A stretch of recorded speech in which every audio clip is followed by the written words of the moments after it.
Gue pernah kok di rekening gue cuma sisa ada 100.000. Besok makan apaan? Tapi takwa based business itu adalah strategi bisnis yang udah pasti sukses. Kan takwa itu yang mengundang rezeki dari tempat nggak disangka-sangka. Anak-anak saya, ini cukup segini aja nih rumahnya. Rumahnya sederhana banget, Ki. Lebih dari ini racun.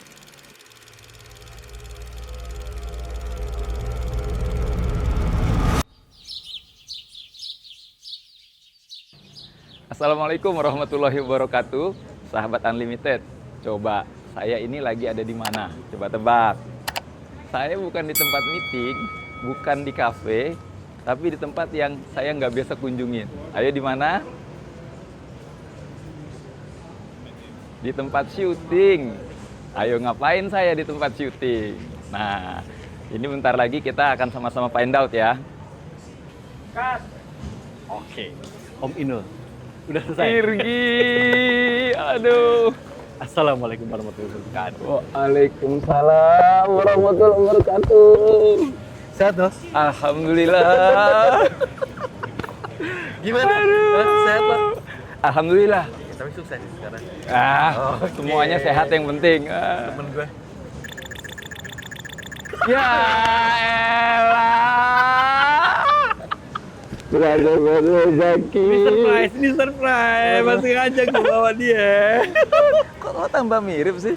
Lo kan waktu kemarin janji Inul memang waktu itu janji pengen ngeliatin kita satu film. Makanya gue juga. Iya. Harus. Pokoknya nih film keren banget. Makanya Dia mau bagi untung buat kita. amin. Bagi cuan. Ayo, let's go. Amin.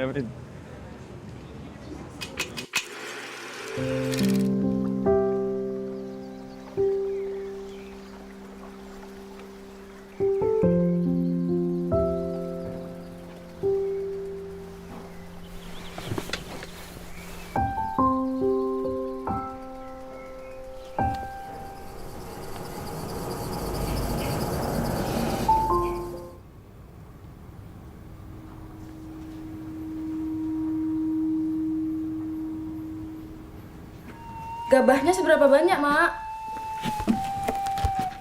Sebentar, Nur. Mak lihat. Fauzia, kepala kita tolong dijemur semua ya. Bapak, Siap ya? udah boleh buka. Belum, sebentar. 1, 2, ini dia. Nur, kamu pandai-pandailah sekolah. Ama pandai-pandai belajar berdagang. Kita sama-sama mengusahakan pertolongan ilahi, anak.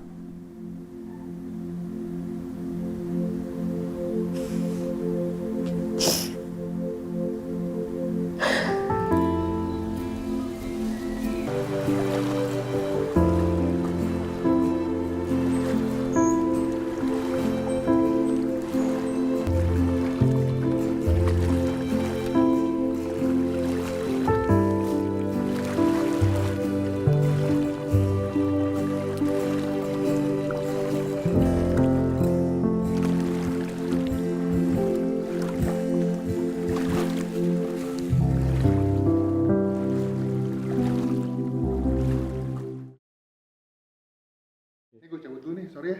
Oke. Lo terusin aja bisnis. Iya. Lo bantuin ya. Ntar kita janjian lagi. Bantuin gue ya. Apa ya? Waalaikumsalam warahmatullahi wabarakatuh. Mengusahakan pertolongan ilahi itu kan judul filmnya kan tadi? Iya, sama. Sama kan? Sama. Jadi persis sama bukunya ini? Sama, judulnya Buku- sama. Oke. Jadi bukunya dulu atau filmnya dulu?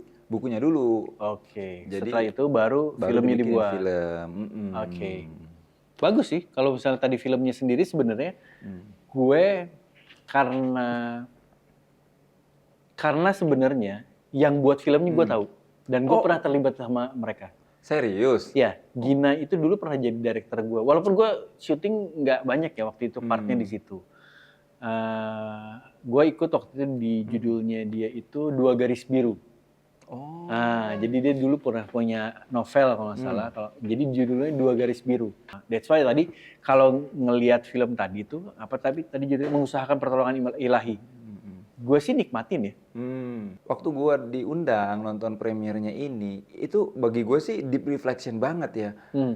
Ya, gue alhamdulillah kenal cukup dekat nih dengan keluarganya Bu Nur, Oke.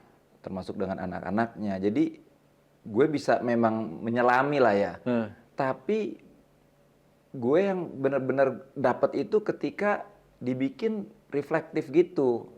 Situasi hari ini di pertengahan perjalanan Bu Nur sama yang di belakang. Yang belakang tuh gue bisa dibilang nggak punya informasi selama ini. Oke. Gue cukup dekat, udah bertahun-tahun kenal mereka, tapi yang bagian belakang nggak pernah tahu.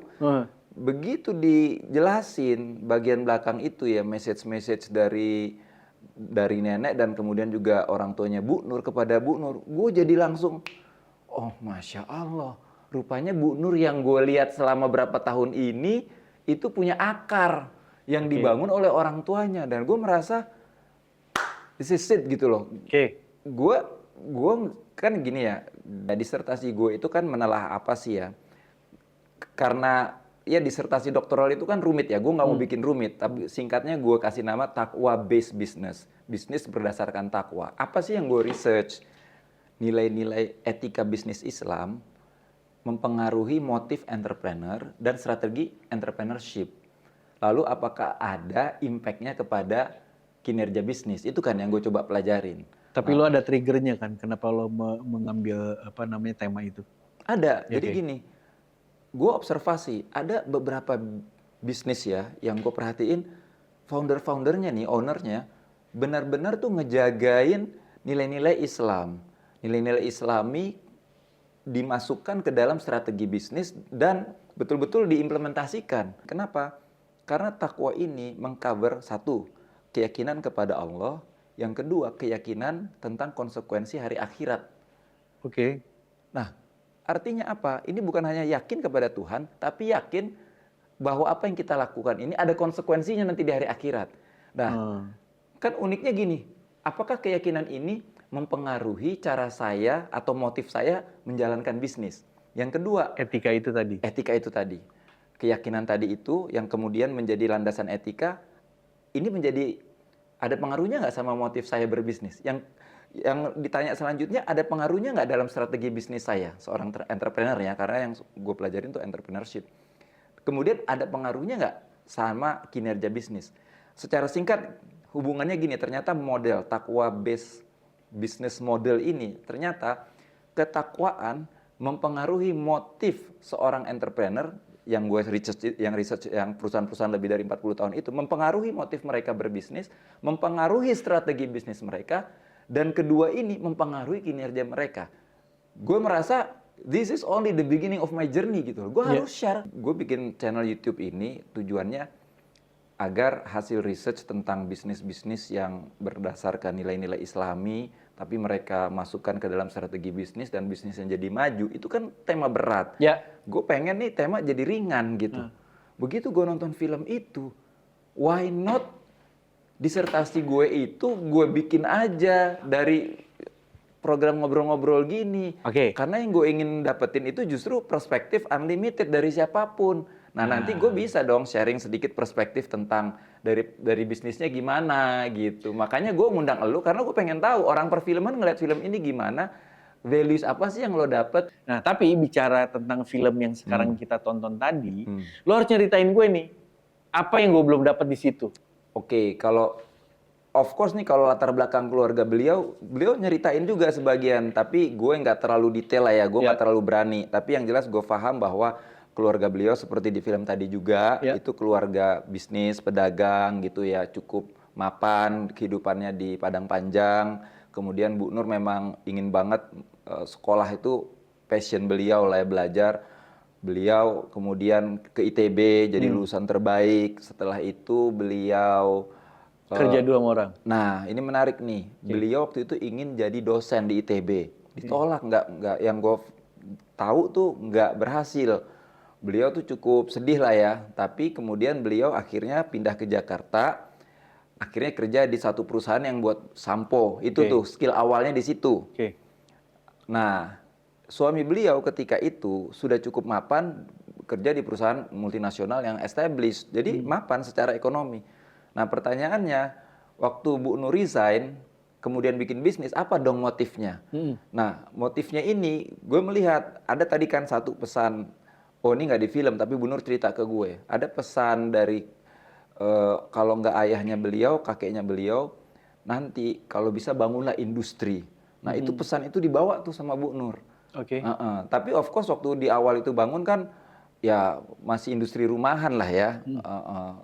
Siapa yang nyangka sampai hari ini punya belasan ribu karyawan kan. Nah ketika Bu Nur membangun itu, motifnya itu juga cukup besar, motif untuk memberikan manfaat kepada khususnya ya karyawan-karyawan, kesejahteraan bagi mereka kan. Itu kuat banget motif, dan motif itu yang gue lihat terus sampai sekarang, sehingga purpose atau tujuan secara formalnya itu perusahaan keluarga ini menetapkan purpose-nya adalah memberikan kebermanfaatan untuk mendapatkan ridho Allah. Itu tuh purpose dari family business Bu Nur ini. Makanya si bapaknya itu message-nya adalah bangunlah industri. Supaya industri ini bisa memberikan manfaat untuk orang-orang sekitar lah paling tidak gitu kan. Bisa untuk jadi orang lain lah implied gitu, message-nya itu ya, gue juga nggak deng tuh. Kayaknya begitu Oke, sih ya, iya, arahnya iya. gitu ya. Karena juga tadi di film itu kita lihat beberapa kali gitu ya, banyak yang bergantung dengan bisnis ini Iya. gitu ya. Itu tuh sampai sekarang kental banget. Sebelum kita ngelangkah lebih jauh lagi nih, kan memang sebenarnya kalau gue ini kan sejauh pengalaman gue di kehidupan gue lah gitu ya, di kerjaan gue kan industrinya kan entertainment kan. Ya. Walaupun gue kalau bisnis gitu, gue sih agak malu ya. Gue tuh bukan pengusaha, tapi orang berusaha gue. Gue Alhamdulillah. kelasnya masih berusaha gue. Karena gini, Sama lah. gue pernah nyoba ya. Sebenarnya karena memang gue masuk ke industri itu tuh tanpa sengaja. Jadi sebenarnya gue tuh waktu itu dulu nggak pede gue sama industri ini. Gue nggak yakin bahwa gue bisa menghidupi, gue bisa punya penghasilan di sini yang untuk sampai akhirnya gue punya anak istri. Oke. Gitu. Karena gue tidak punya tidak percaya dengan si industri ini gitu. Perfilman. Ya, karena bokap gue tuh pegawai. Oke. Jadi yang ada di kepala gue itu one day gue pasti akan jadi pegawai. Gitu. Makanya kenapa gue berbisnis? Karena gue mau dengan apa yang gue dapet ini untuk masa depan gue gitu.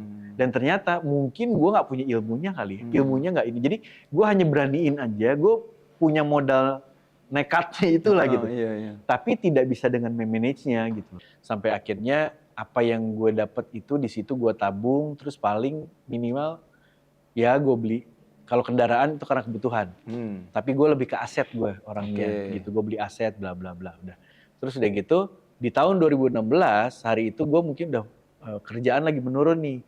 Gue mulai mau muter otak. Taunya gue ketemu sama salah satu partner, terus udah gitu bikinlah kita event organizer gitu. Tapi di situ memang ya gimana ya? Yang pengen yang ada di bayangan gue tuh hanya kan profit tuh. Nah di IO ini gue banyak dapat cobaan ternyata. Sampai akhirnya di situ gue kan masuk ke situ lewat pakai aset gue lah gitu. Nah taunya kantor gue ini bleeding. Jadi akhirnya yang harus bayar kan dari kantong gue sendiri kan. Sampai satu waktu gue udah nggak kuat. Nah jadi pikiran gue tuh 2 tahun gue stres. Itu akhirnya karena gue udah nggak bisa ngapa-ngapain, yang gue harus achieve itu adalah bagaimana rumah ini terjual dan beban gue terhadap bank ini hilang. Di situ gue harus cuman berpikir, ya Allah, kalau saya keluar dari sini, saya nggak minta yang macam-macam deh ya Allah. Bahwa ternyata saya cuman minta dicukupkan aja gitu sama Allah gitu. Ternyata hidup kita tuh tujuannya hanya itu. Jadi nggak usah mikirin lo kaya atau macam-macam. Tujuannya itu adalah, udah lo cukup aja. Lo makan cukup, lo buat sekolah cukup, dan lain sebagainya. Kalau memang itu berlebihan, itu bonus kan tandanya gitu. Saat itu, gue sujud, lagi asar nih, agak asar. Sambil gue udah yang nangis lah gue. Gitu. Terus gue pasrah di situ. Gue bilang, ya Allah, saya tahu nih saya memang bukan orang yang taat lah gitu ibadahnya. Tapi saya cuma bisa melakukan ini sekarang. Saya punya kesulitan. Saya ikhlaskan semua apa yang saya punya. Dari mulai harta, termasuk anak dan istri saya titipkan kepadamu. Gue ngomong begitu. Gue ngucap pakai bahasa Indonesia di situ. Saya ikhlas ya Allah, saya udah mentok, saya udah gak bisa ngapa-ngapain. Karena semua usaha kayaknya saya udah ngejalanin gitu. That's it. Selesai sholat, gue balik lagi ke tempat tidur kan hari itu. Balik lagi ke tempat tidur. Nggak nyampe maghrib Nur. Kalau nggak salah sekitar jam 5-an. Kalau nggak salah malah setengah 5. Tiba-tiba ada telepon masuk. Terus telepon itu masuk dari mana? Dari bank gue yang terus ngejar-ngejar gue. Tiba-tiba jawaban dia cuma ngomong gini, Pak Irgi, udah di-approve ya? Lo mau ngomong apa lo gue? Terus itu yang namanya lemes gue. Selemes-lemesnya gue bilang. Kayak gunung ya di pundak tuh dipindahin. Gue langsung ke sajadah lagi, gue sujud syukur, gue nangis di situ. Itu senangis-nangisnya gue. Karena gue ngerasanya gini, gue ini orang yang nggak taat ibadah, gue banyak kekurangan, terus kok bisa ya Allah ini masih ngedenger gitu loh. Dan Allah tuh ngabulin gitu, ijabah gitu. Wah itu Masya Allah sih. Maksud gue, speechless lah gue. Gue kalau ngomong kayak gitu tuh karena susah gue ngomong. Terharu lah gitu ya. Karena sesayang itu ya Allah sama gue gitu. Puncaknya 2020 gue kena stroke. Jadi itu tuh ternyata triggernya adalah stres yang berlebihan. Pada saat gue waktu itu harus ke rumah sakit, dirawat, gue tuh pamit sama anak gue. Karena gue pikir jangan-jangan gue balik lagi ke rumah. Kayak film tadi ya, udah pamit ya. Iya, dan gue pada saat waktu di rumah sakit, yang nganterin kan bini gue kan, Feni kan. Itu gue ngomong sama dia. Karena gue tahu anak-anak masih perlu untuk nafkah dan lain sebagainya. Gue akhirnya waktu itu gue bilang, kamu kalau masih mau nikah lagi silakan deh, gue bilang gitu. Karena gue udah nggak bisa ngapa-ngapain gitu. Nah berjalannya waktu, memang gue sempat kepikiran nih kayaknya gue udah nggak ada manfaatnya lagi kali ya hidup. Gue sempat kepikiran kayak gitu. Cuma untungnya gue cepet-cepet ngalihin lebih kepada ke agama. Gue ketemu sama temen gue, dia ngasih gue masukan, insight dan lain sebagainya gitu. Disitulah gue baru berpikir yang gue pikirin ini adalah semuanya duniawi nih, duniawi gitu loh. Terus sekian tahun kemudian akhirnya gue pernah datang ke satu kajian dari Ustadz Hilman hari itu. Dia buka kajiannya itu waktu itu adalah tahu nggak nih sebelum saya mulai kajiannya sebenarnya apa sih tujuannya seorang muslim atau muslimah gitu ya di dalam hidup ini tuh apa gitu. Akhirnya ada yang jawab ini, jawab itu, jawab ini, jawab itu. Nggak ada yang salah gitu. Tapi dia bilang untuk seorang muslim dan juga seorang muslimah itu tujuan kita hidup adalah mencari ridho Allah. Di situ gue diem Nur.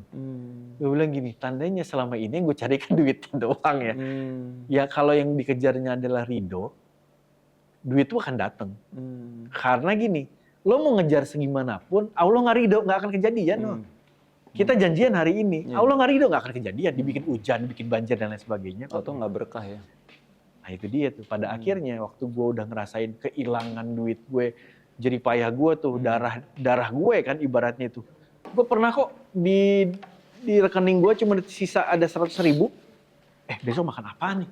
Bener gue, mobil apa itu gue jualin karena mau buat sekolah anak dan lain sebagainya, itu baru gue. Tapi dasarnya itu tadi, gue pikir gue udah pernah ngelewatin itu semua gitu. Gue pernah waktu itu lagi punya duit-duitnya, gue lagi punya, so akhirnya gue pernah jatuh gitu. Menurut gue sih gue jatuh, tapi gue jaga itu semua. Salah satunya adalah gue percaya ini datangnya semua bakal dari atas, dari Allah nih. Sampai kayak gini deh, maaf ya, gue bukannya sombong, tapi gue pernah dapat wasiat dari bokap gue, Gi, sebisa mungkin kamu jangan pernah pinjam uang sama orang. Sampai hari itu gue dapat momen, gue nggak punya duit tuh, gue nggak tahu mau makan apa besok. Akhirnya gue bilang sama abang gue izin lah gitu sama keluarga, gue izin sama abang gue, bini gue izin sama abangnya. Karena yang paling dekat kan itu mereka. Tidak dengan niat apa-apa. Gue kayaknya harus minjem duit sama orang. Karena gue nggak tahu kenapa gue takut ngutang. Gue takut mati, bukan takut mati. Maksudnya gue nggak tahu mati gue kapan. Kenapa waktu itu gue stres sama utang bank gue? Karena gue tahu anak-anak gue masih akan lanjut. Dan gue tahu setiap gue datang ngelayat, selalu ada Bapak Ibu, apabila ada hutang dari almarhum atau almarhumah, itu mohon disampaikan ke pihak keluarga. Insya Allah gue nggak pengen kayak gitu, Nuh. That's why gini, sebejat-bejatnya gue, kenapa waktu pas kemarin kita WhatsApp, terus lo ngajakin ketemuan untuk ngomongin ini, Nuh. film ini, mengusahakan pertolongan ilahi ini, gue tuh excited banget. Karena ya apa yang kita usahakan selama ini kan kadang-kadang orang tuh ke-distract sama keuntungan. Benefitnya doang kan. Tapi bukan ngejarnya ini loh, mengusahakan pertolongan ilahi gitu loh. Betul. Nah, gue masuk sedikit ya. Go ahead. Jadi memang kenapa setelah disertasi itu selesai, walaupun itu tentang bisnis ya, gue tuh pengen banget semua angle tentang takwa ini tuh bisa dilihat gitu loh. Takwa base itu kan itu tadi, mengusahakan pertolongan ilahi kan kalau bahasa buku ini atau bahasanya Bu Nur. Nah, dalam bisnis atau dalam semua kehidupan, ya di disertasi itu memang dijelaskan bahwa motif entrepreneur itu ada 3. Profit, kita nggak bisa kalau khususnya bisnis ya, nggak bisa kita nggak mikirin profit. Kalau nggak sustainable, nggak berkelanjutan. Kedua, masyarakat sekitar kita. Ini hablum minanas lah mungkin bahasa agamanya ya. Yang ketiga adalah umat, bahkan bukan hanya masyarakat sekitar tapi umat.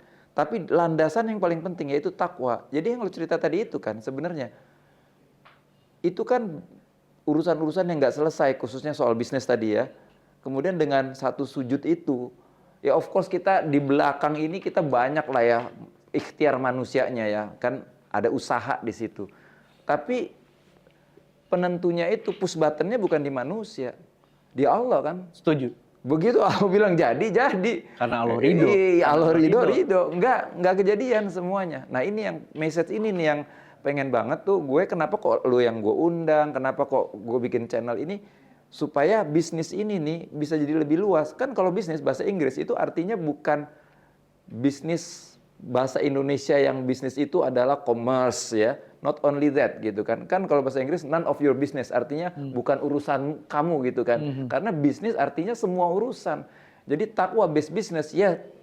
Yes, disertasi gue maksudnya adalah tentang bisnis. Tapi kita bisa meluaskan juga bahwa segala urusan kalau landasannya takwa itu insya Allah ya akan Allah mudahkan. Itu udah pasti.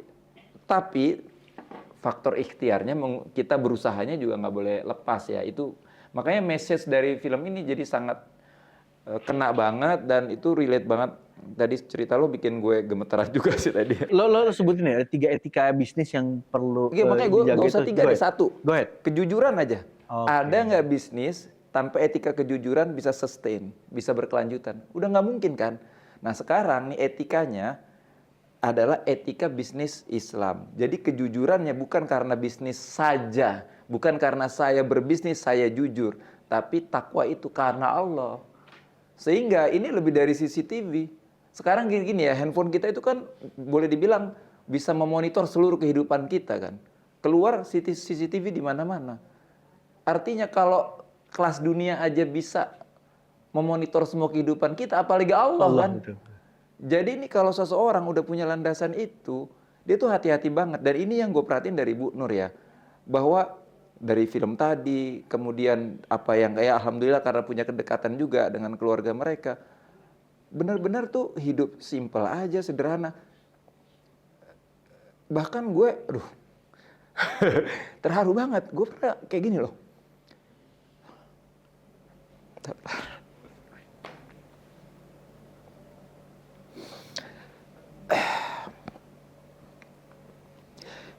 Jadi Bu Nur itu cerita, dan ini di depan gue loh. Nah dia bilang gini, anak-anak saya, ini cukup segini aja nih rumahnya sederhana banget Ki. Lebih dari ini racun. Oh iya. Jujur aja kan keinginan kita banyak. Iya. Kalau kita punya aset 100, keinginan kita pasti lebih dari 100. Maksudnya gini, kalau rezeki kita 100, keinginan kita tuh kan lebih dari 100. Bu Nur ini kan punya 1000, keinginan 100.